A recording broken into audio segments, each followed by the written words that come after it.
apples just there. I've got some white currants.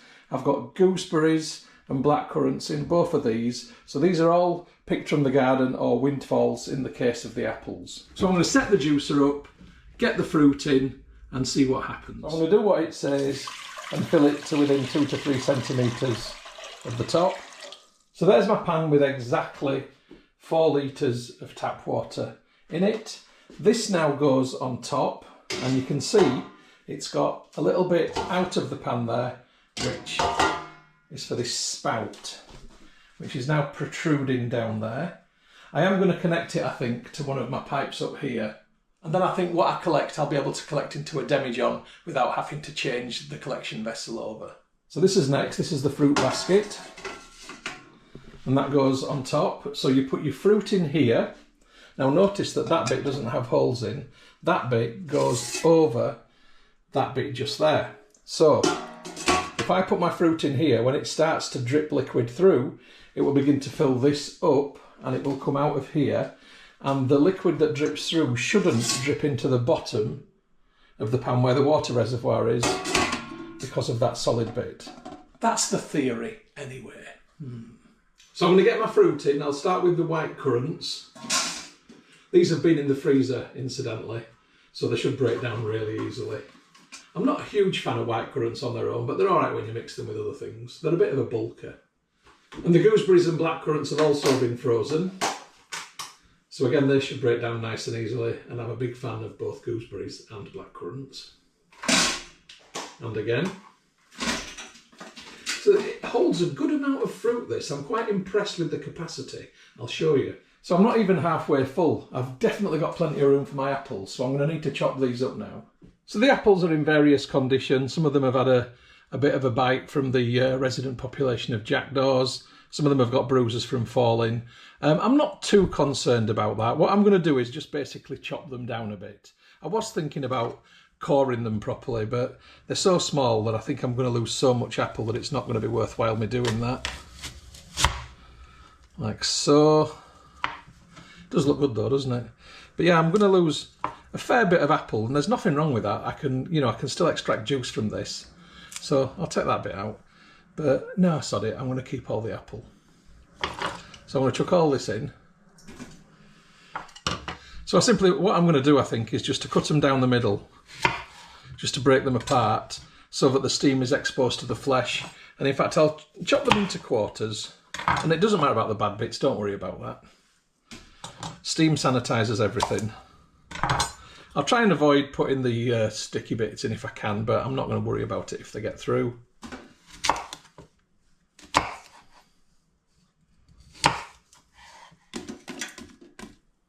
Right, I've got a bit of chopping to do. Once I've done it, I'll come back to you. Right, that's all of my apples in. So that's all of the fruit, my white currants, gooseberries, black currants, and apple. I've still got some room in the top though. I'm genuinely impressed with how much fruit this holds. But because I've got some room in the top, I might go and see if I can find a bit more. So I've got myself 5 nice big sticks of rhubarb to chop down and add into the mix.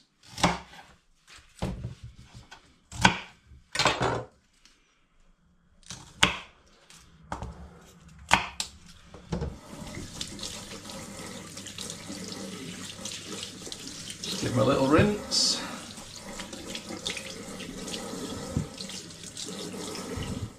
And I'm just going to chop these down into slightly smaller pieces. Well, considerably smaller pieces.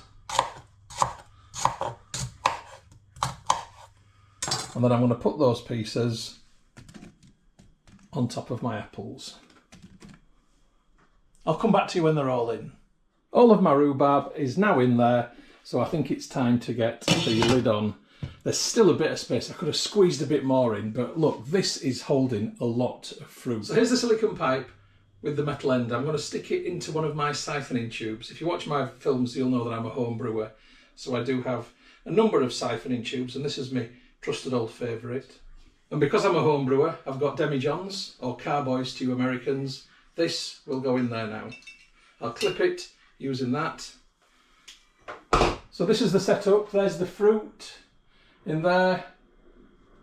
That's the water reservoir at the bottom, that's the pipes going down, and just for hygiene I'm just going to cover over the top with a muslin cloth so I don't get any flies or unwanted bugs in there. So now it's simply a case of putting the heat on. So the gas goes on low, ignition. So I'm going to leave this on low. I don't like rushing things, and I've never used this before.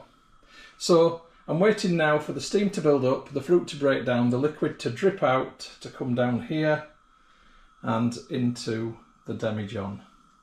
I don't mind admitting I'm quite excited about this. It's going to take several hours. In fact, it might take a lot longer than that, I don't know. And I'm pretty certain I'm probably going to have to refill that water reservoir at some point. But I'd rather do this slowly than nuke it on maximum gas. I like to do things slowly. So I'm going to come back to you when something's happening. See you then. Okay, it's been an hour and 45 minutes. I've been preparing dinner, which is in there. This is going to be a chicken and vegetable Chinese style soup. And I'd not actually realised what was going on next door.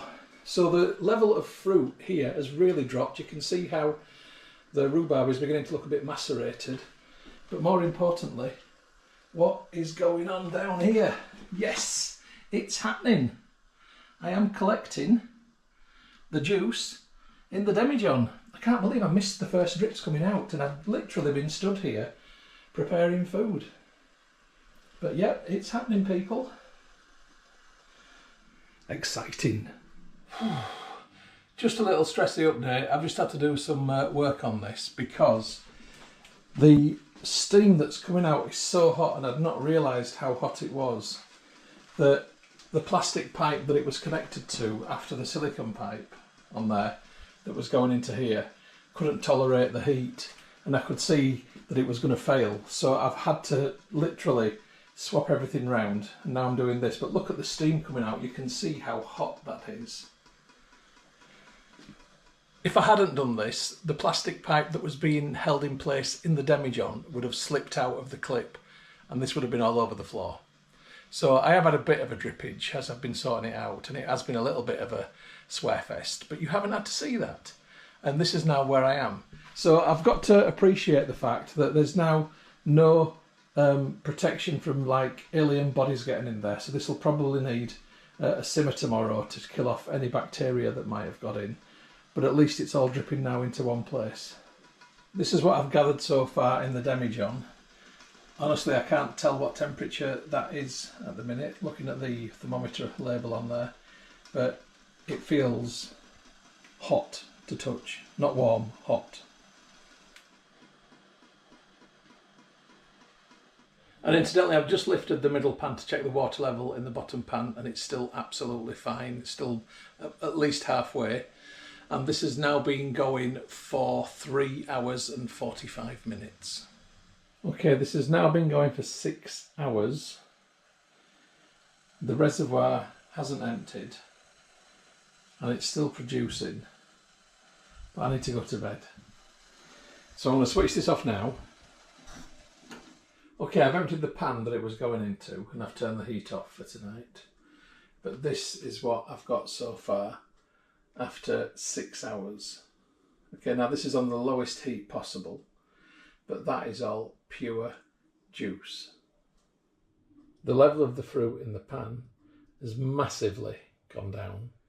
So what's in that demijohn is definitely an extraction that was bulking this up previously. I'm going to bed now. It's getting on for 11:30, so I've had to switch this off. It was still producing juice, so what I'm going to do is I'm going to put it back on in the morning and see what else I collect. Look at the colour of it, check it out, make sure it's not just vapour that's coming through, and hopefully still some fruit juice. So I'll catch you tomorrow, and we'll finish the film then. See you later. Hey folks, it's pretty early the next morning, but I thought I'd get up and get on with this. So I'm going to show you what I've got. So let's just get the liquid in there so you can see how much the fruit has dropped down. There is still liquid in this, which I think I can extract hopefully. I'm going to extract the fruit basket for the time being. Feels quite light. Still heat in here too. So that is some of the juice, and you can see that when it gets to the level down there, where the hole is, that's how it comes out. Now, you might notice that I've changed the pipe again. So I've just done this. I found a new piece of food safe piping. So I've now added it on top of the other one. So this is now the right length to go directly into a demijohn. It's not too long. So I'm going to put my demijohn back down there in a minute. So this time I've got the demijohn down there now. And what I'm going to do is I'm just going to take this clip and I'm going to put it so it's over the metal. And I'm just going to start it up again.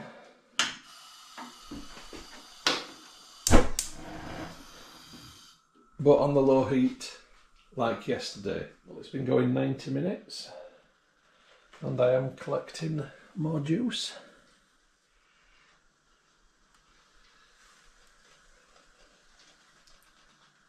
I'll let it keep going. I'll come back to you in a bit. So it's been on for 2.5 hours now. That's how much water's left. I'm probably back down to another litre in there. The fruit level is right down there. And I've got over 4 litres of juice that's been extracted in there. So ring off. Done. So we get the cloth off the demijohn. So I've basically got over 4 litres of fruit there. The demijohn holds 4.54 litres, 1 gallon.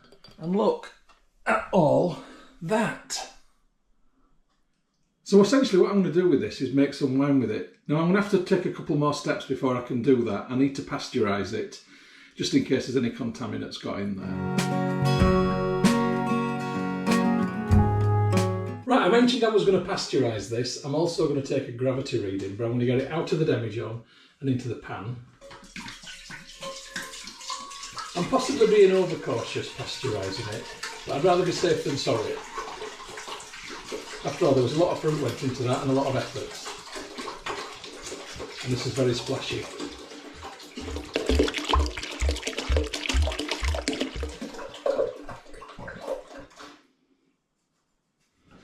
And I'm going to take out 100 ml to get a gravity reading. I just want to see what the gravity of the liquid is, whether I should add sugar or just leave as is. As I've never made a brew with the fruit press before, I'm really not sure what I'm going to get. Or the fruit steamer press. Right, I need to let the head settle down on that. I've got 100 ml there. As for the rest of it, it goes on the ring. Lid goes on. Gas goes on nice and low, and I want this to come to a pre-simmer, so about 90. When it gets to 90, I switch it off and leave it and let it cool naturally.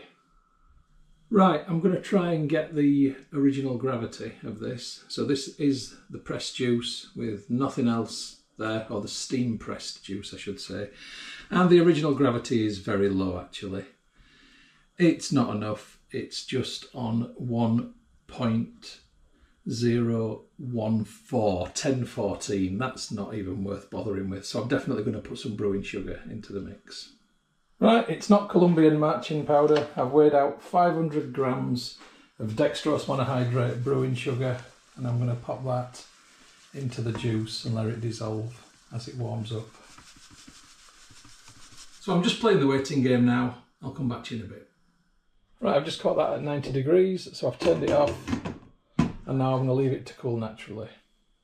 I'll get back to you either tonight or tomorrow. Catch you then. Good morning from the kitchen, folks. It's preparation day 3, stroke brew day 1, and I'm now ready to put my summer mixed fruit cider together. So this is a nice and straightforward day today. Here are my ingredients that I'm going to be dealing with.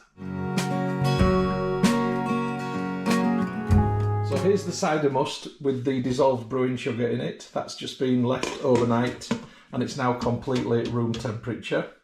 I've got my yeast, which is a Van Class dried active yeast. It's very good and it's very fast yeast.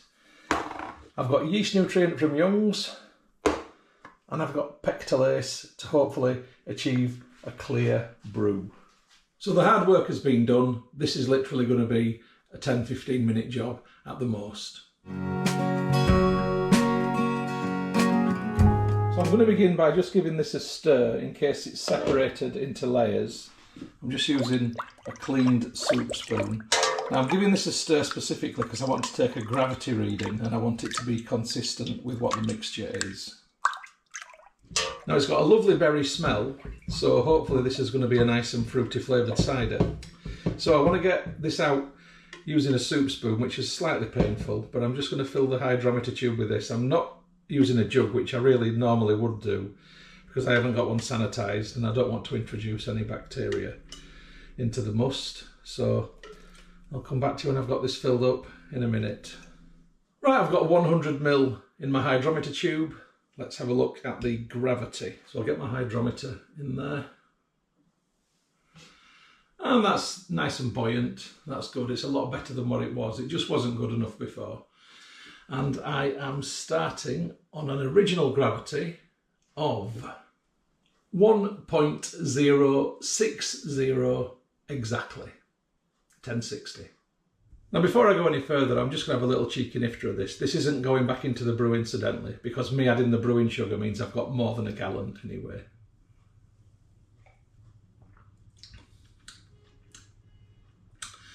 It tastes like blackberry jam. Oh, it's lovely. And it's got a little sharp finish as well. That'll be the rhubarb. Nice. So now it's time for the big and hopefully not too dramatic pour. So I've got a funnel going into the demijohn. I'm going to pour half in and then I'm going to put my dry ingredients in.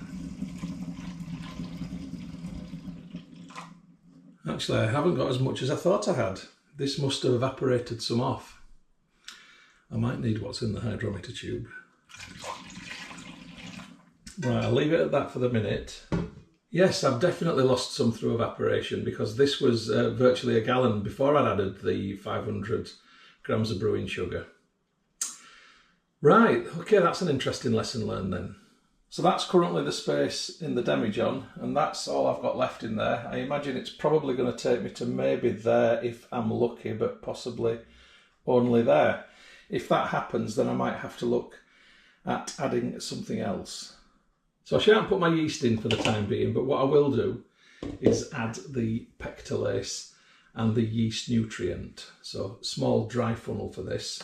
I'll just put this up here for demonstration purposes.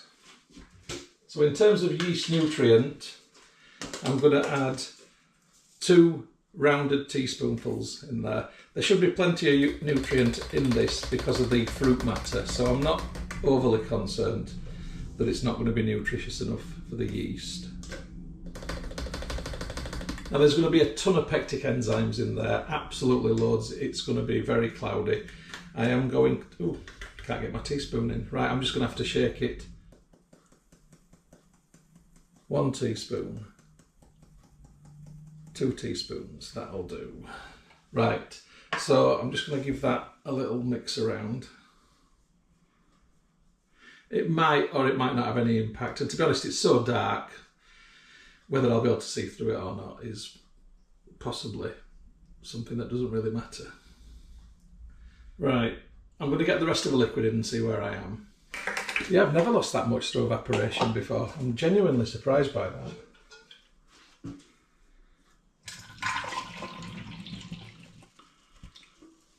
I'll show you where I am. So I'm at that sort of hinterland in between where I'd like to be and really was it going to be practicable to do it without it being a bit rubbish. Now this here, you see, if I left it at that level, I'm not even going to get 5 bottles out of there, I don't think. I might end up with 4.5 bottles from that, considering that there'll be a sediment line as well. That said, this might settle down a bit to there, but I doubt it. I'm going to add the what's in the hydrometer tube. I'm just going to say sod it. Put that into the mix. And I think I need to let this settle now completely and see where I am before deciding what I'm going to do.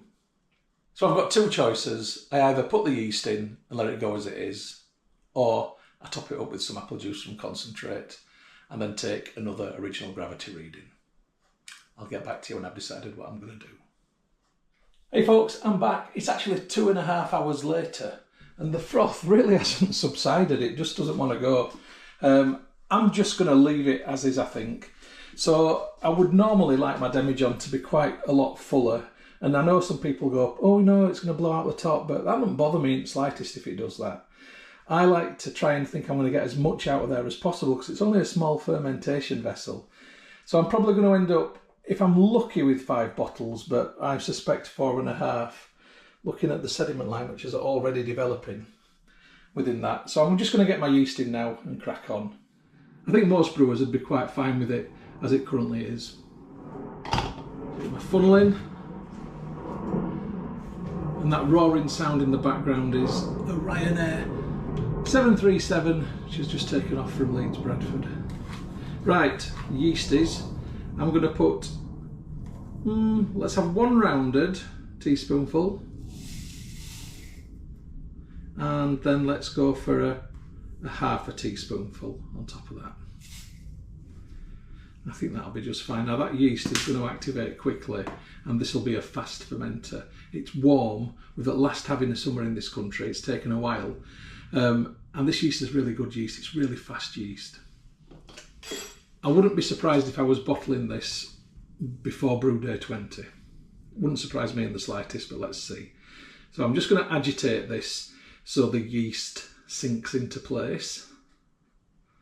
I don't want it just laying on the top in the froth. I want it getting involved. Now when the yeast finds the sugars that are in there, then it's going to smash it apart, which will cause the fermentation, but it's going to have a right good time feeding on all that nutrient in there from the fruit fibres and from the Young's yeast nutrient. Okay, so I shall put this on. So this is what I've got now. I've got it labelled up, Summer Mixed Fruit Cider, Original Gravity 1060, 6th of August 2024. It's now just a case of playing the fermentation waiting game.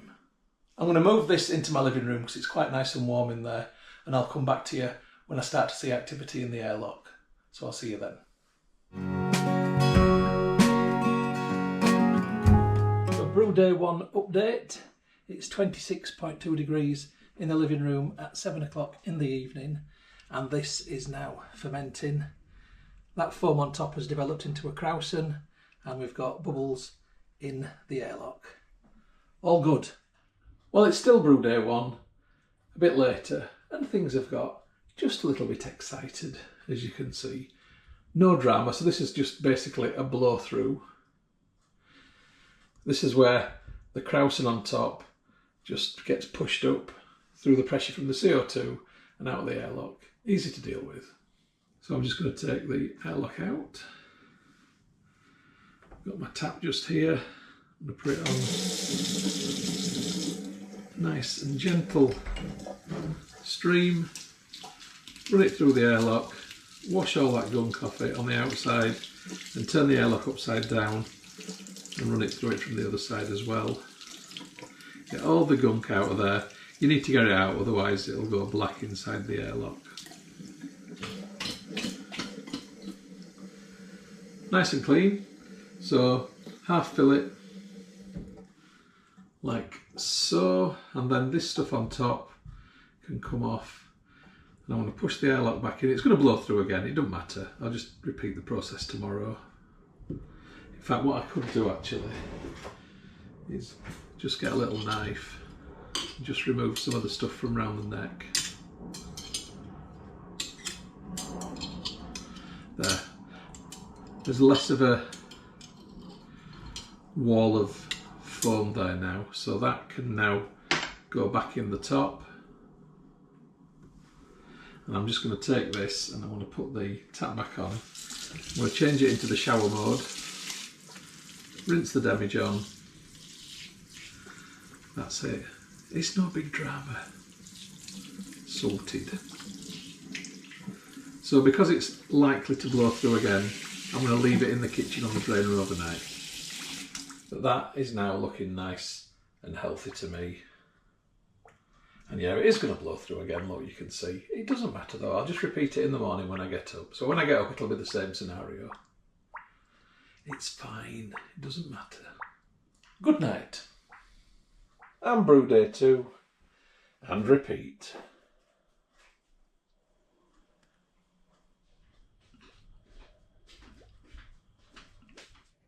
So here we are on brew day 3, and what a difference a day makes. Look at that, the Krausen has gone. You can see where it's stained around the inside of the demijohn, and now it's just bubbling away nicely. You can see that just there maybe. I might have to zoom out for you to see it. There you go. And that's fine now. I'm just going to leave that. This will be done fermenting within a week, I think.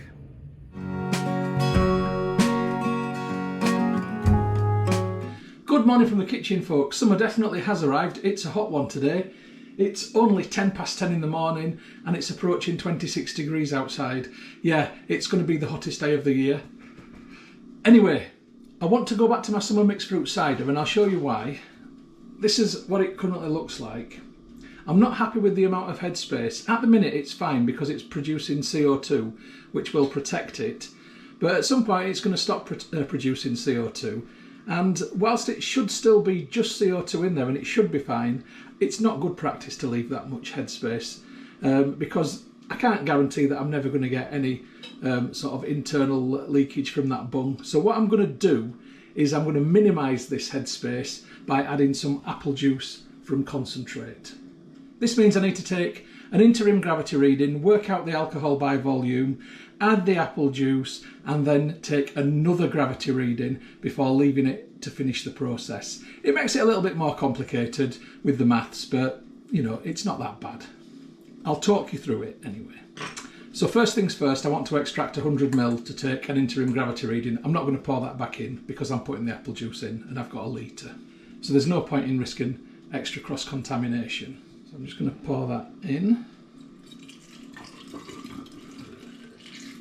Right, that's my 100ml just gone in there. So now I'll put my funnel in the demijohn. I've actually taken over 100ml, it's fine, it doesn't matter. I'll come back to that shortly. I'm now going to add the apple juice from concentrate into the demijohn. So this is 1 litre, and I'll know how much I've added by how much is left in the carton afterwards. Now the demijohn holds 4.54 litres, which makes it easy for me to do the maths because I know the capacity of the demijohn. Right, so I'm going to overfill this because I'm going to pour some more out shortly to take the re-racked gravity, or the restarting gravity I should say, because I've not racked it. So I'm just going to take that out and pop that back in for a minute, and we can see lots of activity now. All that extra sugar from the apple juice is making the yeast quite happy, smashing it apart, and a bit more nutrient as well. So here is the hydrometer tube, and incidentally if there's a bit of background noise, it's the oven that's on. I apologise for that. So I'm going to put the hydrometer tube in here. It's on 1.016, 1016, so it's gone from 1060 to 1016. So just to work out the ABV as it currently is, so 1.060 minus 1.016 equals 0.044 multiplied by 131.25 equals 5.7. Let's just say 5.8%. So currently this is 5.8%. So I'm just going to enter this into my phone so I don't forget. Okay, now I need to work out how much apple juice I've put in there because I've diluted that 5.8% down. So I know that this contains 1 litre, 1000ml, so let's see what's left.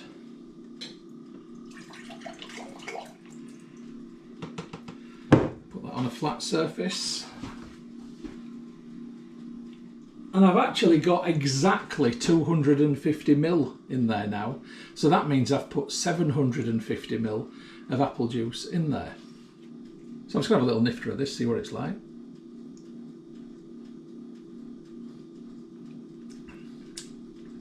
Very fruity. Wow. Really very nice actually. It's medium dry currently. But that is nice. I think that's going to be a good drink when it's finished. Anyway, I'm not finishing that off. It still doesn't taste like it's done. There's definitely a yeastiness to it. Although I would enjoy that glass of apple juice shortly. Right, I want to take a gravity reading now from the demijohn to see what the restarting gravity is after I've added the apple juice. So I'm conscious of the fact that the apple juice might be sitting on a layer on the top. So what I'm going to do is just take the airlock out, and I'm going to use the hydrometer because it's conveniently shaped to just give this a stir round. And then if there is any liquid layering in there, that should sort it out. I'm pretty confident I've done a good job with that. I don't think that's going to now be in any kind of layers really. I'll just take that out, and I'm going to drop it in now and see what the gravity reading tells me now. So it should be above 1.016. As it always does, it wants to turn in the wrong direction, so I can't read the number. Why do hydrometers do that? It literally is a thing. Don't tell me I'm alone with that. Yeah, every single time. What would Partridge say? Unbelievable. Right, got you this time. It's now on 1.022, 1022. So I'm going to put the airlock back in. Just going to give it a little rinse in case of spillage. I don't think there was, but let's be tidy. So I need to record in there now. So the restarting gravity is 1.022. Okay, got a little bit of maths to do now. Okay, I've done the maths on my phone. Please bear with me. If you don't get the maths, don't worry about it, but I am going to explain it to you, and they are accurate as far as I am aware. So there's my cider down there, and here are the figures. So it started on an original gravity at the top of 1.060, and the interim gravity was 1.016, giving it a current ABV of 5.8%. Or when I say current, that was before I added the apple juice. So at that point it was 5.8%.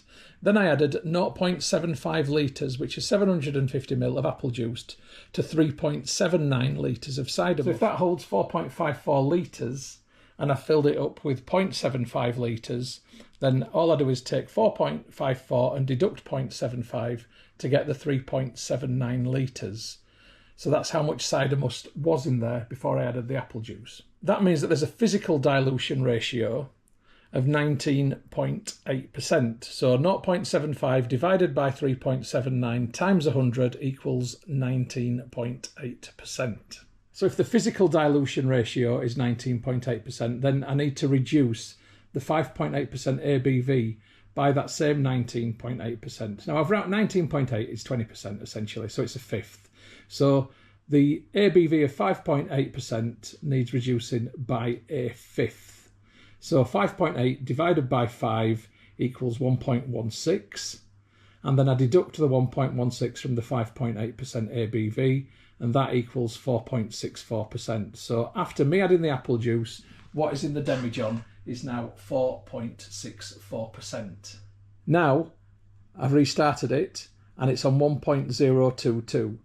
So when fermentation has finished, I take a final gravity, then I work out a second ABV reading, and then I simply add the two ABVs together to work out what the final alcohol by volume is for the cider. So it's going to be 4.64% plus whatever else it makes alcohol-wise in there. I'm going to guess it's going to be about 6.5% or somewhere around about that ballpark. Good morning from the kitchen, folks. It's brew day 30 for my summer mixed fruit cider, and it's bottling day. Let's have a look at it. And you can see that it looks absolutely beautiful in that demijohn. It's got a lovely colour. It is completely opaque.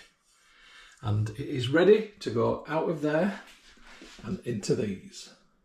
So I'm bottling into clear glass today because I want to be able to see that lovely colour. All of these bottles are recycled bottles. They're all tolerant of pressure, champagne style bottles, and they all weigh more than 700 grams. So they're of a decent quality, and hopefully that means they won't go bang. So before I begin, I'm going to add some priming sugar into each of these bottles. Now, priming sugar is just standard household sugar, just like you put in your tea or coffee. And I'm just putting what is the equivalent of a flat teaspoonful into each of these bottles. Now, when the yeast, which is left in suspension in there, finds this sugar, it'll smash it apart and that will create CO2. Now in these bottles, when that CO2 builds up, it creates pressure, and that's what gives it a sparkle. That's the idea, anyway, fingers crossed. So I need to get the bung out of this demijohn. Then I need to get the siphoning tube in, and that is just above the sediment line. Dare I push it down anymore? Just a tad, that's it. So I will lift a little bit of sediment, but hopefully not too much. And the first bit that comes out is going to go into the hydrometer tube anyway. So as they say in Barnsley, get on with it, lad. And here we go. So hydrometer tube full, looks nice and clear, and into the first bottle. Smells lovely and fruity.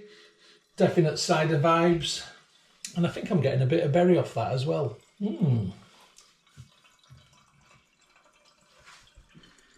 So from that one into that one, some good reaction to the sugar. So that is going to be pretty guaranteed nailed on sparkler, I would say. And there's bottle number 2. Slightly overfilled, but I think we can live with that. Into bottle number 3.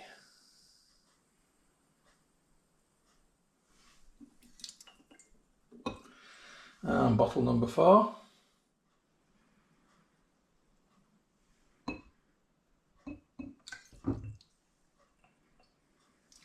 Bottle number 5.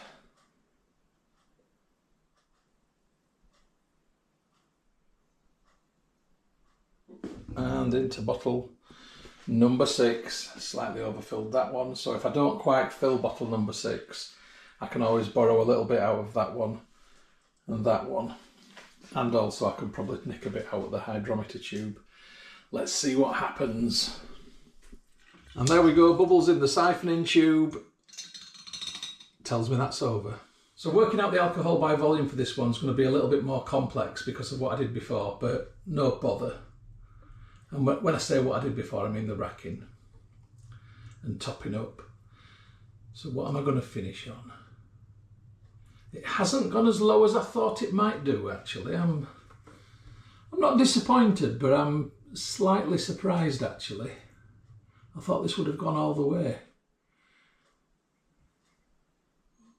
It's finished on 0.998. So I'm now going to top this bottle up with that, and hopefully that will fill the bottle. Ooh, it's just under. Oh, blimey. I think I'm just going to have to nick a little bit out of this one. I don't like to leave too much space in there because that can lead to an interesting opening experience. I think I'll just leave it as is.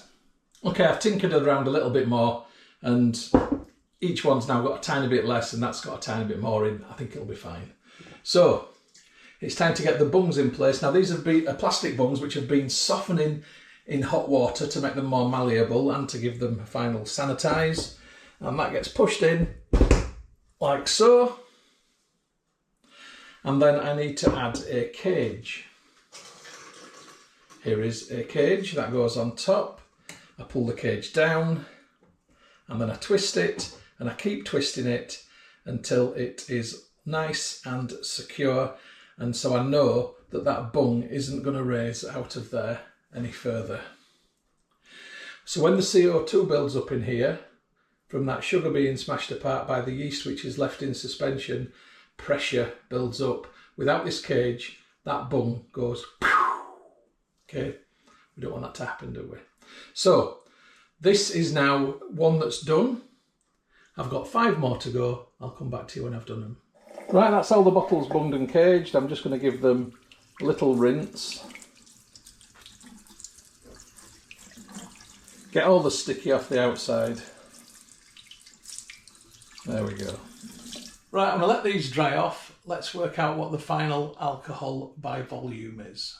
Okay, so I need to work out what the ABV is for the brew post racking. Remember, this has been racked, so I've already got a 4.64%, and then it was 1.022 for the re-racked gravity afterwards. So we go 1.022, I deduct from that the finishing gravity, which was 0.998, and that equals 0.024. Then I multiply this by 131.25, and that equals 3.15%. It was already 4.64%, so I add to this 4.64, and that means I finished on an ABV of 7.79%, let's just say 7.8%, and I'm very happy with that. So it's a good strength cider. I now need to go and make some labels for the bottles. I've designed this label on an app called Printmaster, which connects to this Fomamo Bluetooth printer, and I'm going to print off 6 copies.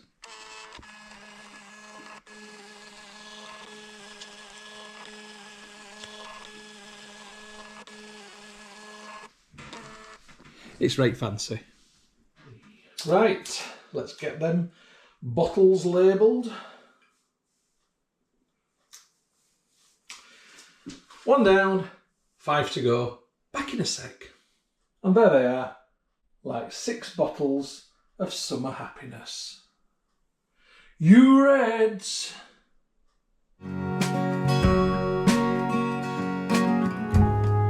So there they are on top of my drinks cabinet, conditioning next to some other brews which are also conditioning. So the conditioning process will allow the flavours to develop within there. Hopefully the different fruits will come out in the taste when you drink it. We'll see. But also it will allow the CO2 to build up and I'll get the sparkle. That's the plan. So I'm going to leave it up there for at least a month. So I'll be having the opening and tasting at some point this autumn. So I'll catch you sometime around then. Okay, see you later. Good evening from the mystery back entrance porch, folks. You've never seen this room before? Oh, no you haven't. Anyway, I am opening my summer mixed fruit cider tonight at 7.8% ABV. This was bottled on the 4th of September. This is now 40 days later, so the brew date will appear at the bottom of the screen. Actually, it's on this side, isn't it, I think. Anyway, in this film today, I'm going to open and taste it and let you know what I think. So, get that cage undone. It's getting to the end of its natural life, this one. It's a bit sharp. Yeah, that might get one more usage, possibly. That hurt. I've got very delicate fingers, you know. Right, am I going to get a pop? Yes! And I've got vapour and bubbles going to the neck.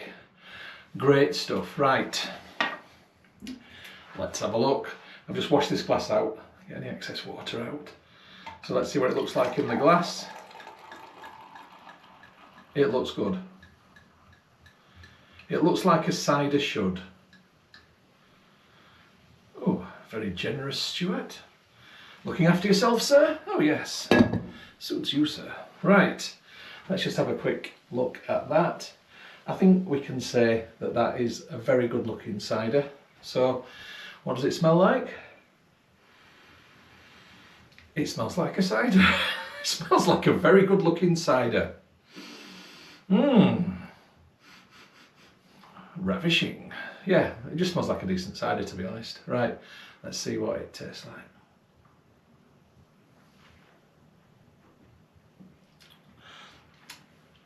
Ooh. It's drier than expected. It's got a lemon edge.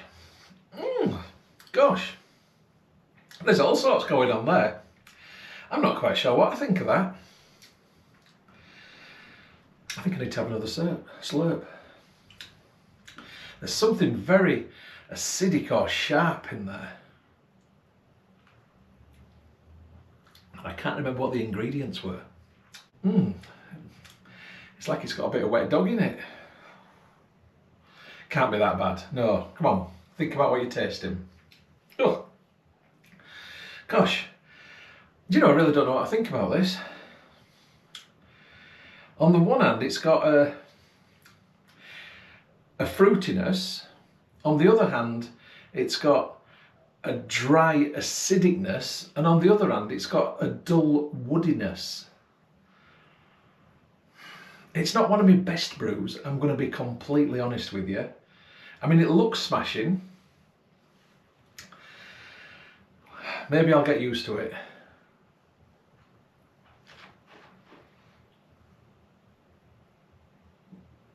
It's very gassy. Whoa! Gosh, that acidity in there really goes.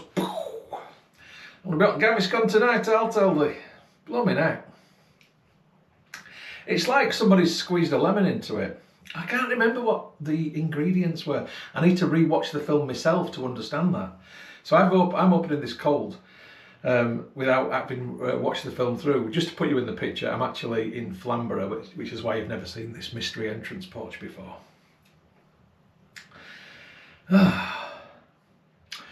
Yeah, I don't know what I think of this one. It's not awful, but it's certainly not one where I would relish drinking an entire bottle of it in one go either. Jury's out. Jury's out, folks. Jury's out. Anyway, I think I do need to get a picture for the front of the bottle. What does a jury's out face look like? Here's a jury's out face. Okay, I don't know. I'm not sure yet. So, cheers, folks. I hope you've enjoyed the film. I hope I'm going to enjoy this tonight. I hope I get used to it in the end. I think possibly it might need longer to condition, but yeah, we'll see. Right, down the hatch. I'll catch you on the next film, whatever that may be. Hope you've enjoyed the film, folks. Thanks for watching. Please subscribe, comment, like, all that stuff. It just makes me happy. Right, catch you on the next film. Cheers.